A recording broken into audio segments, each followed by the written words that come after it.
প্রাকৃতিক সৌন্দর্যে ভরপুর, দ্বীপময়, পর্বতময় এক প্রত্নতাত্ত্বিক দেশ গ্রিস।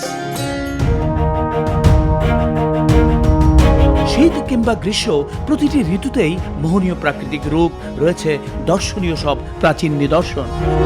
গ্রিসকে পাশ্চাত্য সভ্যতার জন্মভূমিও বলা হয়, আর গ্রিসের রাজধানী এথেন্সেই প্রথম এই সমৃদ্ধ সভ্যতা প্রতিষ্ঠিত হয়।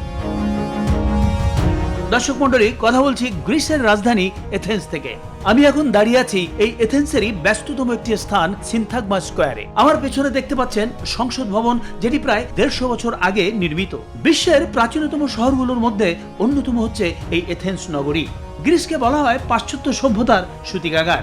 গ্রিকদের বড় অবদান ছিল দর্শন চর্চায়। দার্শনিক সক্রেটিস, প্লেটো, অ্যারিস্টটল, বিজ্ঞানী আর্কিমিডিস, গণিত শাস্ত্রের পিথাগোরাস, বিশ্বজয়ী বীর আলেকজান্ডার দ্য গ্রেট, এরা সবাই গ্রিক সন্তান।